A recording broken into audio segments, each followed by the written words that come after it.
Thank you one more time. Volsino there with Don General on Independent Television. Well, it's the second day of October 2019, and only yesterday we saw the president making his speech to Nigerians, and it was something that a lot of people expected. Let me say, put it that way. 53 paragraphs of speech, and the speech took about 25 minutes, and a whole lot were said, talking about security, issues that border on power, issues that borders on growth, the economic growth and all that, and issues that borders on all of us all as Nigerians. So we still say congratulations to all Nigerians out there. Well, to look at that speech today and see some matters arising as it relates to that speech, and also see the task ahead for President Muhammadu Buhari, most especially for his second term. We are so privileged to have Mr. Ayamehwe Edokpolo here with us, a former SA to Edo State government on politics and strategy. So welcome to this program on ITV. So nice to have me. Happy Independence Day. You're welcome. And I also too have Mr. Kelly Ogbaloy. So welcome to the program this morning on ITV. Thank you very much. Now, the soft copies of the message for yesterday's, on the internet, a lot of people have seen it and they'll be going through and they're trying to make examination and see what the president said, what the president did not say, and all that. But Ayamehwe Edokpolo, what is your general overview of that independence message? The point of departure is to, attempt a general appreciation of President Buhari's belief and vision, taking Nigeria to the next level. Here we find a president who had a burning desire, but it's challenged just now by multiplicity of factors, some of which are political, some of which are entrapments, set by, preceding administrations, which is normal. And unfortunately, you have a negatively bubbling political eruption that tends to, make Nigerians or a good number of Nigerians anti-administration of President Muhammadu Buhari. And so when you find yourself in this situation, you will naturally root your Independence Day message along the line of calling for appeal, calling for support, calling for solidarity, and all of that. So what from my own perception of the president's, Independence Day broadcast was one that was solemn. Are you trying to say it was more of an appeal rather than a message of hope? That is it. You see, it has to be an appeal. It has to be an appeal because the president himself cannot divorce himself or his administration from the fact that, a good number of promises are yet to be met. And I just attempt a catalogue of why those promises are not being met. One of which is, a deliberate political entrapment, and what I call a bubbling anti-political, eruption, tending to make people anti-government and all that. So, looking at it, I tell people, the easiest thing to do in life, anywhere in the world, is to criticize or to critique. But given position of responsibility, you find the most of the critics failing, because it's not easy to lead.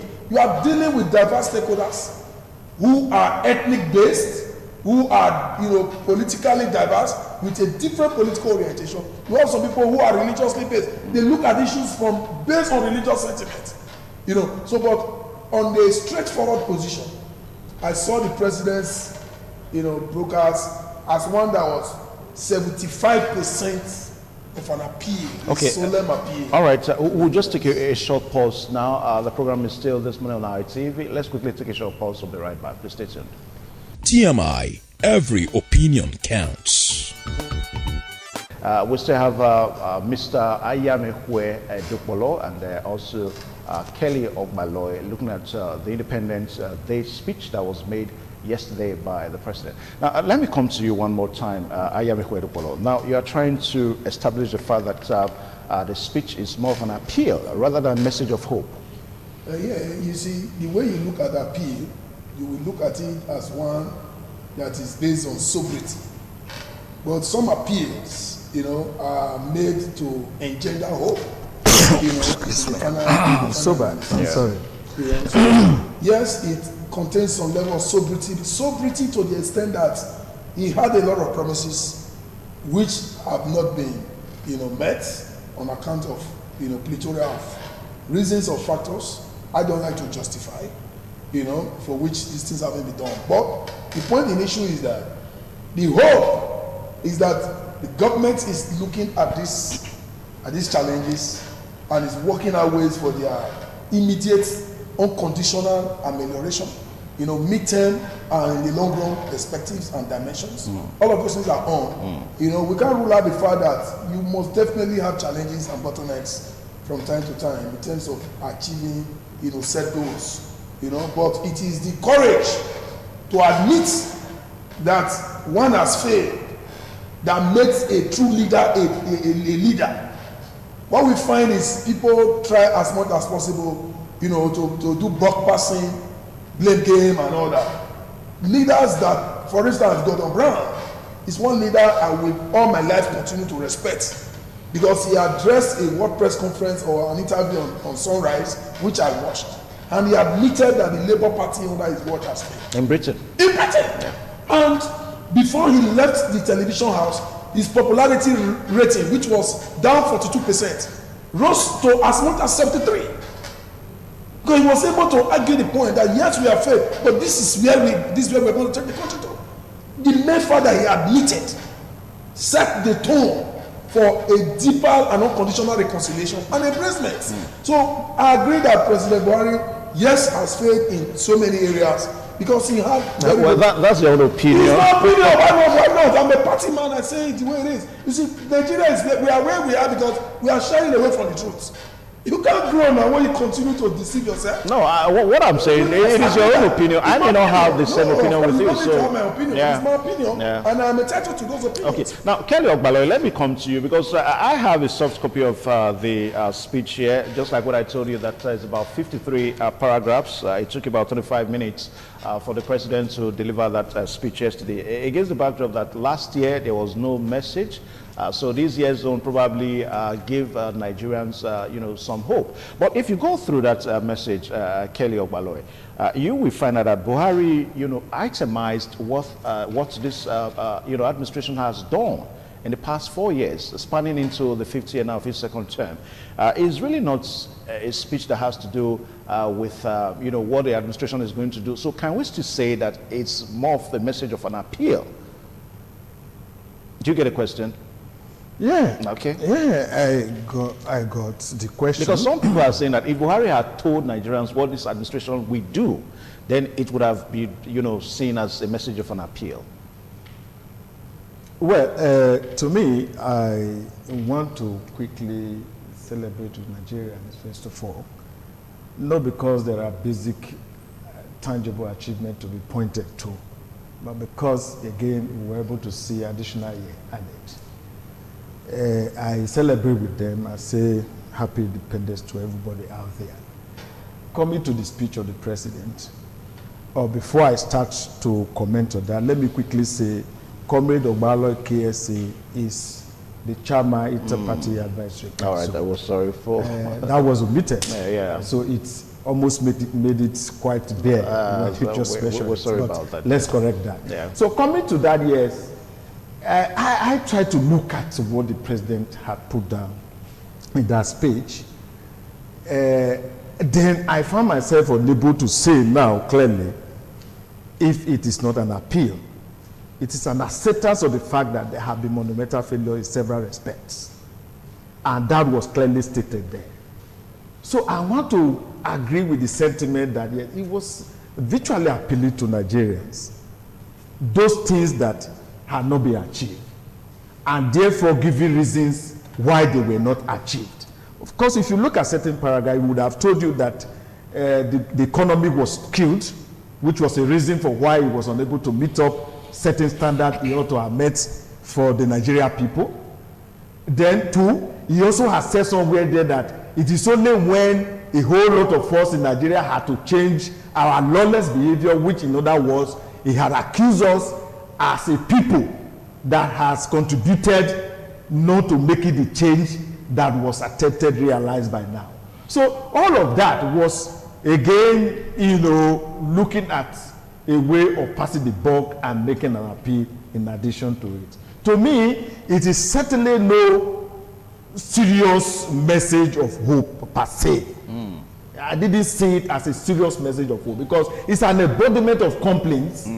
If you look at it, it's an embodiment of complaints of what was not done because of one reason or the other. Okay, now, and then went down to say, however, unless we are able to do this and this, the ultimate change that was promised cannot be realized. All right, now, Kelly Ogbalo, I'm going to read out an excerpt for you so that we can really get along. Now, this is paragraph 7.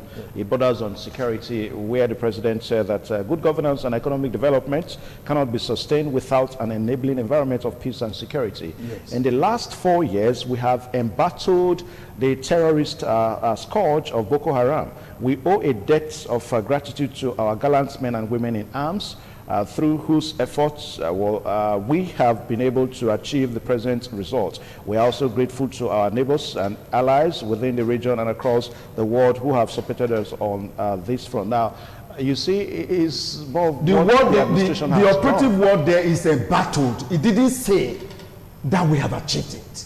Is it achieved between me and you? The insecurity problem, is it achieved? Instead, we have embattled. So that is not to tell you that they have succeeded in bringing about stable security in the country. So what point are you making there? He said, we have embattled and have said, oh, the gallant men and women in arms are praised for embattling, for ensuring that the fight is continuous. But if the fight continues into perpetuity, is it that what this country is asking? We are saying deal with insecurity and give us results. And that has not been achieved. So telling us a battle is not what the Nigeria want to hear. Yes, you have been battling it, but what result are we getting? But are you saying that this administration has not made any achievements at all in the area of fighting the insurgents in the north? But again, what appreciable achievement are we going to talk about if we cannot sleep and close our two eyes, in this country as it stands today? Yes, don't tell us efforts. When you say you have a battle, you are telling us efforts. And we don't expect the government of the country to be discussing efforts than results. So what I'm saying is that, yes, if there are achievements, to me, it is not up to the measurement that has given us succor as far as security problem in the country is concerned. Therefore, to me, going back to that point to point it out that, well, he has said this and that, to me, what I have taken there is that he has told this country they have battled. They have been fighting. That's what that meant. So what are we talking about? And then just take it. So for me, he appreciates in a very large manner that not so much has been achieved. And I thank him for that. For ever thinking that I'm not delivering to the people what I have been expected to do. And therefore, I should make this appeal via my speech, which we didn't get, last year, perhaps, if I'm sure of that. Now, we didn't get that. And it's not unconnected with the fact that there was nothing to tell this country at that point in time. So here today we have had it. It's historical. He has told us all the history, past government didn't do this, and so if you don't do this, you cannot achieve. That is all we have there.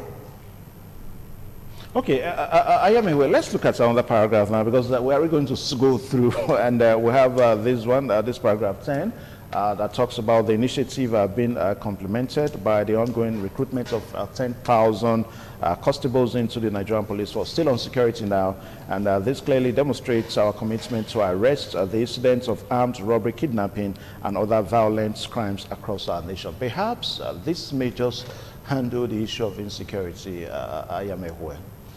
You see, there is no way one can explain how much damage or how much casualty a situation would have been to the extent that such things were averted. So if you find yourself in a peaceful environment, you are not likely to appreciate a war-torn environment because you are not there. Sometimes you see it as film trick, you see it as caricaturing, you know, or a kind of a notorious paparazzi. See, from the standpoint our brother shared about insecurity and trying to place Buhari as somebody who was merely lamenting. You see, you are not fighting a regular war where you know the armies of the other side. You are fighting people who disguises to be Nigerian army, who disguises to be good citizens, but all their bodies is riddled with, you know, bombs or ISDs. And so you are not likely to know. And so when you are fighting such a war, you know, the outcomes are usually unpredictable. Yes, you are able to say this area has been saved, but this area that you are clear saved, some of these persons can be radicalized even by a phone call, and before you know it, they are plugging themselves with ISDs and they are bombing the whole place. So it is not easy for me. It will be a misappreciation of the facts to just dismiss wholesale, saying that all is just lamentation, is still embattled, when in actual details we still find that the war has been contained. The war could have spread, and the collateral damage would have been far more. But the point I want to make is this: looking at the paragraph 10, talking about, you know, the induction of about 10,000 constables. We must admit that this is a right step in the right direction, because there has been a gradual, you know, and a huge killings of most of our policemen, and that for me, may the souls of the faithful departed rest in peace. See, may their souls rest in peace. You see, as a matter of fact, people who put their lives to ensure our internal security, like the Nigerian police, they deserve all the sympathies, they deserve all the encouragement. Reason being that over the years, governments before Buhari and current Buhari haven't done much, you know, to appreciate this set of security personnel like the police. Truth must be said. I'm not the type of party man, you know, that trumpet lies or devious or deceptive propaganda. I don't do that. We tell ourselves that's the only way the country can move forward. But I think that from this statement by Buhari, I am inspired that succor is, you know, is going to reign on the Nigerian police in a short while. Okay. And beyond that, we Nigerians, we've got a role to play. Even like my distinguished brother has come here now. For me, this is a critical role. Coming to critique. Taking his time, he could have been doing something, could have been sleeping in his house like me. But we trust these are sacrifices. We must improve on our sacrifices. Our various fears that we are leaders, we must try as much as possible to send the right messages, the right morals. Like in my house, for instance, if my children are for any reason watching Big Brother Naija, the moment they hear the horn of my car, they switch off. They like almost not sleep, because they know that daddy does not like this thing, daddy does not tolerate it. And so we must try to send the right values, propagate the right values. We should be talking about, you know, critical talents rediscovery, and not Big Brother Naija that talks about all manner of sexual sensations. So the point, I'm not condemning that, but I have condemned it in my own way, but I'm not asking others to condemn. But the point I'm making is that the right values, we must evolve the right value. Value-based leadership. You know, so this way, leaders can be complemented. And so if for any reason we are condemning government because in our own local level, we have done our best and government is failing. It is the government that is not complementing. That is the kind of environment I want us to find ourselves. So that all of us can collectively hold government responsible for the crass failures that we have found ourselves. But to just continue to condemn government without complementation from our own end, that to me would be a systemic disservice to the nation. Okay. So in a nutshell, I congratulate all Nigerians on the Independence Day, and those who think that there is nothing to celebrate, don't pray to find yourself in an atmosphere of war. All right, Kelly Ogbaloye, let's look at other items that talks about sustainable and inclusive economic growth, where the president, tried to explain the acceleration behind sustainable growth and inclusive economic growth in Nigeria. Now, he said that this administration inherited a skewed economy where the oil sector comprised only 8% of gross domestic products, but contributed 70% of the government's revenue and 90% foreign exchange earnings over the years. Past periods of relative high economic growth were driven by our reliance on oil sector revenue to finance and our demand for imported goods and services. Regrettably, previous governments abandoned the residual investment-driven non-oil sector, which constitutes 40% of gross domestic products and comprise agriculture, livestock, and other. I think this aspect is talking about the need for us to look away from the oil sector, because that seems to be a major pitfall, so to say. I mean, you know, we just see that oil is the only thing that can generate revenue. How do you think Nigerians can begin to key into this aspect of the speech? Kelly Ogbaloy. Well, it's okay. Before I answer that, let me quickly make some, make some inputs and kind of recap to what my brother just discussed. You see, when I discuss publicly, one attitude, one habit some of us have developed over time is separating partisan politics from governance. When I discuss with you, I'm discussing governance. Yeah. I'm not discussing for the basis of what party you belong or not. I discuss on the basis that once you are elected a president, a governor, or any officer of the federal republic or state, you are now governing the people, not the political party. And therefore, we are given the opportunity to tell you how we feel about governance. I'm not discussing here President Buhari because he's a PC. No, I'm saying what governance should be. It is not telling the people every 1 year efforts. That's what I have said here. Yeah, Kelly Ogbaloy, the reason why we make our reactions here is because the way you feel about the governance may not be the way I feel. Yes. So that's why when we say whatever you need to say, we say that's your own opinion. Yeah, yes, I agree. You know, what I'm saying is that having accepted that discussions will be of divergent, arising from divergent opinions. Certainly. So you must agree to situate that whatever the man is saying must certainly, or for the other be different from what you want to say. Certainly. So I'm saying therefore that I was not looking at the performance of the speech per se, or the basis of the fact that, oh, it was this party or that party. I'm looking at him as my president, as my government, that I think this is what ought to have been done over the period of time. So I have appreciated, again, by saying that, yes, if a man comes out to say, well, these are the only efforts I can discuss with you, not so much, it's an effort. It's enough to say so. But coming to the question, yes, the fact that oil has been taken as the basic revenue, any resources that we have so far to date didn't start today. Before the president took over 4 years ago, he was aware that our reliance had been completely on oil. Therefore, telling us that now makes no sense to me. Yeah, I think I'm not trying to stand in for the president, but I do know that the president is only trying to maybe appreciate some of the policies that he or his administration is trying to put in place in order to distract our attention from oil. Take, for example, the banning of rice, the banning of the importation of rice, which is a staple food in Nigeria. So most people are complaining today that, oh, rice is now expensive. But don't you think that if you look inwardly and see the intention behind that is a laudable one? Well, I agree with you. Yeah. I am not saying telling us that now or doing those policies are not laudable. I have not said so. But what I'm saying that in terms of giving us an annual speech like this, we should see much more stable achievements over the past 4 years.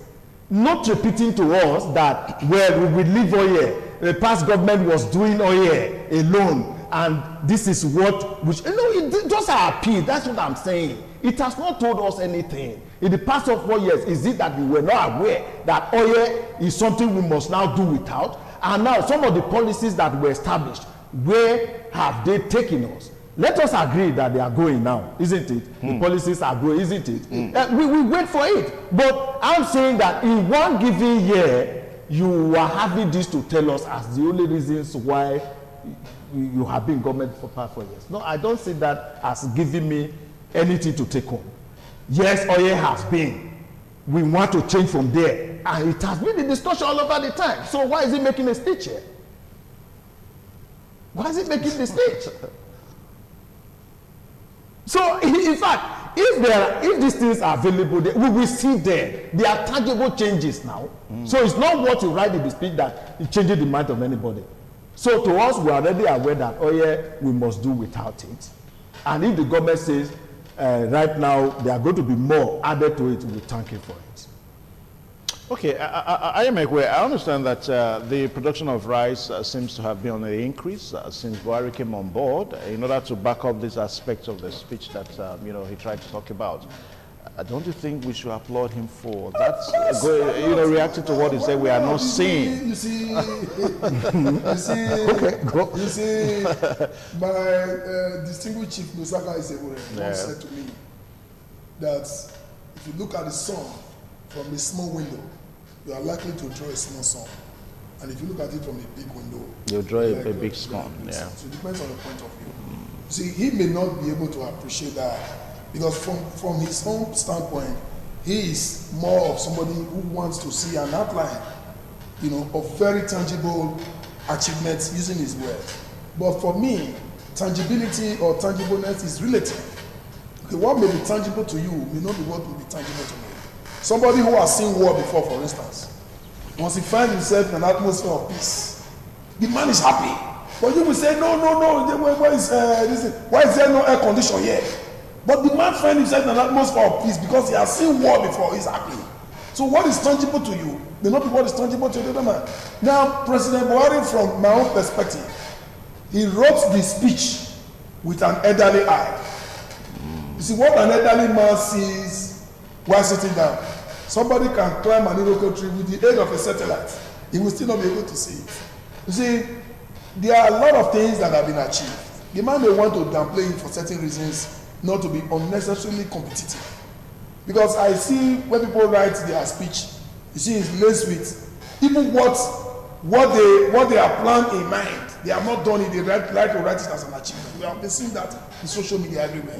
Across the states and local governments. Are you trying to say this is the case here now? No, this is not the case. The case because the man is downplaying. Well, if the man was to write what he has achieved in terms of even the Azura power generation, the achievement that have been made in Azura power generation, for which the state government, is a fundamental player, is being done under the Buhari's administration. Certainly. Yes, it started under President Jonathan's administration. And my way started years ago. But the achievements that have been achieved under Azura now, for instance, can be complemented or traced directly to President Buhari. Because government is a continuum. There's no stagnancy. There's no vacuum. So the point I'm trying to make is that a lot of things have been achieved. Okay. In terms of the rice production in Nigeria, we all must agree that under President Buhari, agricultural revolution has been on. Seen to large-scale food production in Nasarawa, in Niger State, in all over the places, even in Ekpoma rice is now a highly acceptable food. I went to a restaurant. Was it available? That's the issue. Even not costly. It's even not costly because of the high demand for it. No, not necessarily. No. I don't agree with you. It's expensive because it's not available. You want to say short production. Yeah, that in itself has a way, of inspiring or engendering critical investment in the rice production. But we don't have that now. For instance, because I remember some 5 years ago, I had to go into massive cassava farm because I realized that there was high demand for cassava products. So the point I'm making is that most people know that there is high demand. Nigerian Union of Journalists, for instance, I'm aware, they have a farm where they are growing rice. I'm aware of this and I talk with facts. So the point is that rice production is going to be on because this thing is going to propel a lot of critical investment. All right, gentlemen, as we make conclusions now because of time factor, looking at the tax ahead of PNB, most especially the second tenure, because this speech now, it's it's pivotal, to him as he succeeds for the second tenure. So where can the challenges before him, where can he start from? Where should he start from? Well, first of all, let me cite this instance now. The production of rice, like you mentioned. I don't know what planning is. What do we mean by planning? At what time did you realize that we are importing rice and it has a negative effect on our economy? At what point did we decide to ban them when we have nothing on ground immediately? An example is a man intends to start a cassava farm where he's expecting to produce garri for his local consumption. And now he has just barely planted the cassava, not up to the point to yield and produce garri, and he stopped garri consumption in his house and said to the children, now we are planting, we are not going to be eating garri now, we must look for us, garri will not come, or buy at whatever higher cost you need to buy.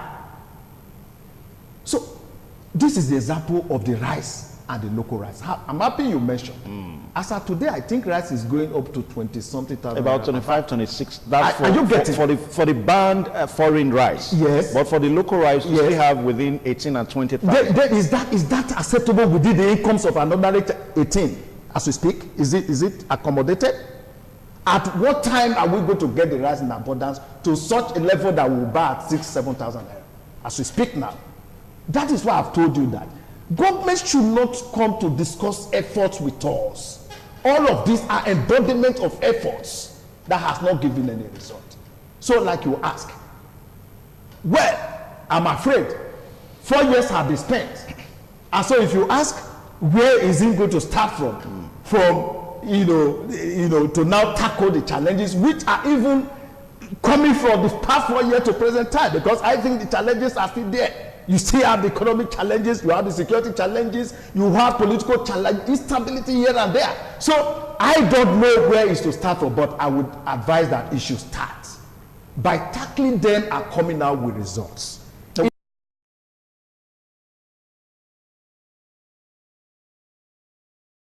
Yeah. First of all, the people should be able to have food security. Okay, that's the agricultural section now. Yes, security. Don't tell us effort from there. Let us see them.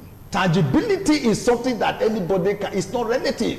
If it is there, it's there. It's not, you can't give it a different definition. Tangibility is that if your salaries are increased, they are increased. Now, because if of the time, food items are there, they are there. Yeah, gentlemen, it's just that we don't have time. I remember some time in, I think it was in Italy, when they needed to revolutionize a sector of their government. They had to put a ban, you know. So if you don't put a ban, do you think that people... Now, what did they do? What did that country do as a precondition to ban? Did you find out that country banned? But what was the condition? What was the precondition to the banning? All right. That's the point I have. You don't just ban because people must be eating. Distinguished moderator, let me intervene by saying clearly and without sentiments that there is a kind of fallacy that we make in political science arena. We call it simplistic fallacy. You see, it is too simplistic to try to reduce what has happened just now by Buhari, by the banning of rice, to talking about setting up a farm, say my children stop eating on cassava. It's too simplistic. You see, over the years, my brother, I make bold to say, government has been talking about banning of rice, and some governments have come out to ban rice in military governments. Even President Obasanjo took a position on the banning of rice. You see, he started wearing Nigerian attire just to sensitize us. You talk about Italy, my brother. Governments I'm aware, have made a lot of inroads, programs and all that policies. But realizing that this thing, because these same people that are involved in the implementation of these policies, a good number of them, their household depends on foreign rice. And they are also importers and they are part of the importers. Saboteurs, so to speak, in quotes and unquote. I am thinking, and I am saying, and I know as a fact, that this action is the last resort by government. At any level, even in the United States. Okay. If you see that certain actions are, you must set a deadline. Government don't just come and say they are banning. After all, the Federal Executive Council, there are people who are Democrats and clear people there who will argue whatever. But before this decision to ban was taken, a lot of deliberate efforts and evaluation have been made, and it became the last resort. And I support it. Yes, we're going to suffer it because it's going to cause a lot of a rise in the cost and all that. But as we go, we're going to appreciate the ban. Okay, now Kelly Ogbalo. You see, the point I'm making that has not been answered, just 1 minute, is that when that country itself, Italy, you mentioned, Italy, what were the preconditions for the citizens? Nobody answered that. The point I'm making is that you can't put something or nothing and expect it to stand according to the lawyers. Before you abandon, there should be some conditions upon which the citizens, the poor people of this country will fall as a cushion. Not everybody can afford 18,000 naira. That's what I'm saying to you. Nobody can buy at 22 right now. So what happened to them? 26. Yes, so what happened to them? This is the point I'm making. Yes, to decide that, yes, importation of rice and other Lagos State some 2 years, 2 years ago. Can I finish? The point is that, how do you plan? You don't wake up one day and ban without looking for the cushions for the people who suffer in this country. Okay, The so fact that you didn't know that government planned does not mean that government did not plan. All right, I think that's where we. All right, I do not think you know what that plans too. What he's saying now, Yes. this issue of banning Yes. is not starting today. That's what I am saying. I didn't say it starts today, but can anybody tell me when the ban happened now, what is going to happen? Have you forgotten the Operation Feed the Nation? That was by Obasanjo. All of that. All those things, all those were policies. Moderator way. You see, all of that. Yeah. What was available to the poor? All right, perhaps that would be a question for what was available to Thank the you so poor? much because of time, Because of time factor. we are Extend the handshake to your No. All right, we'll take a short pause now. Let's join leftist Omobude Ago and also Iyamu Mavis as we discuss about social activism and socialization in Nigeria. Please stay tuned.